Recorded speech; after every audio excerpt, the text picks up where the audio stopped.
नमस्ते दोस्तों, आपका स्वागत है मेरे चैनल पर।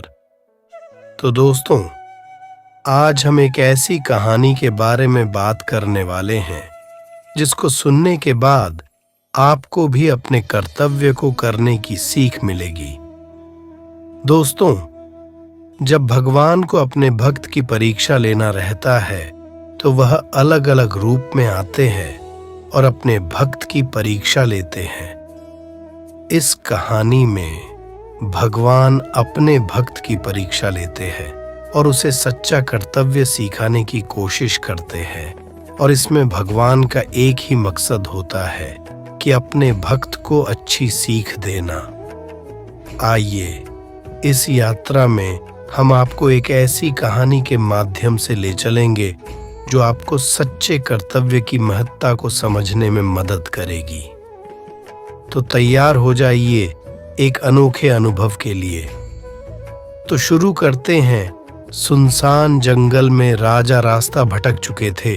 उन्हें एक लकड़हारा मिला जिसने राजा को पानी पिलाया और उन्हें सही रास्ता बताया।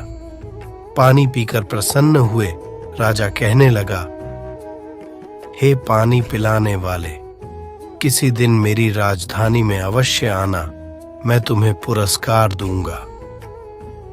लकड़हारे ने कहा, बहुत अच्छा। इस घटना को घटे पर्याप्त समय व्यतीत हो गया। अंततः लकड़हारा एक दिन चलता फिरता राजधानी में जा पहुंचा और राजा के पास जाकर कहने लगा, मैं वही लकड़हारा हूं जिसने आपको पानी पिलाया था। राजा ने उसे देखा और अत्यंत प्रसन्नता से अपने पास बिठाकर सोचने लगा कि इस निर्धन का दुख कैसे दूर करूं। अंततः उसने सोच विचार के पश्चात चंदन का एक विशाल उद्यान, बाग उसको सौंप दिया। लकड़हारा भी मन में प्रसन्न हो गया। चलो अच्छा हुआ, इस बाग के वृक्षों के कोयले खूब होंगे, जीवन कट जाएगा। ये सोचकर लकड़हारा प्रतिदिन चंदन काट काट कर कोयले बनाने लगा और उन्हें बेचकर अपना पेट पालने लगा। थोड़े समय में ही चंदन का सुंदर बगीचा एक वीरान बन गया, जिसमें स्थान स्थान पर कोयले के ढेर लगे थे।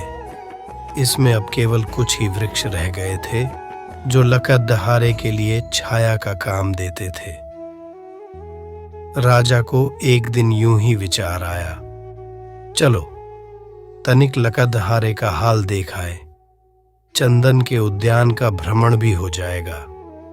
ये सोचकर राजा चंदन के उद्यान की ओर जा निकला।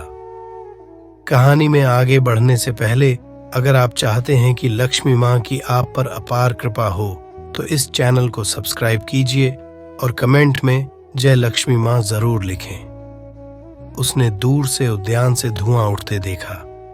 निकट आने पर झांत हुआ कि चंदन जल रहा है और लकड़हारा पास खड़ा है।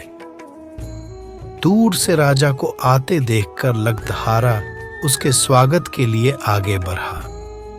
राजा ने आते ही कहा, भाई यह तूने क्या किया?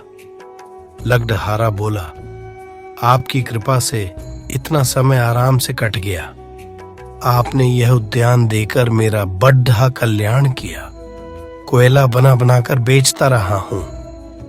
अब तो कुछ ही वृक्ष रह गए हैं। यदि कोई और उद्यान मिल जाए तो शेष जीवन भी व्यतीत हो जाए। राजा मुस्कुराया और कहा, अच्छा, मैं यहां खड्डी ढा होता हूं, तुम कोयला नहीं, प्रत्युत इस लकड़ी को ले जाकर बाजार में बेच आओ। लकड़हारे ने 2 गज लगभग 1.25 मीटर की लकड़ी उठाई और बाजार में ले गया। लोग चंदन देखकर दौड़े और अंततः उसे 300 रुपये मिल गए, जो कोयले से कई गुना ज्यादा थे। लकड़हारा मूल्य लेकर रोता हुआ राजा के पास आए और जोर जोर से रोता हुआ अपनी भाग्यहीनता स्वीकार करने लगा।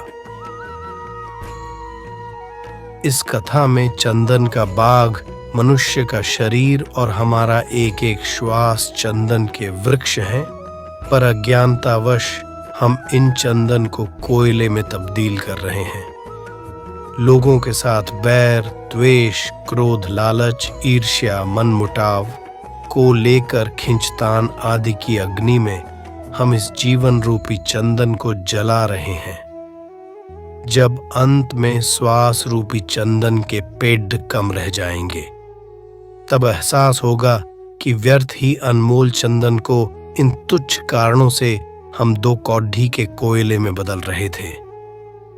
पर अभी भी देर नहीं हुई है।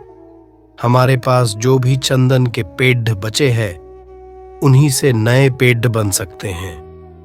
आपसी प्रेम, सहायता, सौहार्द, शांति, भाईचारा और विश्वास के द्वारा अभी भी जीवन संवारा जा सकता है। अगर आपको ये वीडियो अच्छा लगा हो और अगर आप भी चाहते हैं कि आप पर भगवान की अपार कृपा हो, तो इस चैनल को सब्सक्राइब कीजिए और लाइक, शेयर और कमेंट करना न भूलें, ताकि आपको मेरी आने वाली वीडियो की नोटिफिकेशन मिलती रहे। धन्यवाद।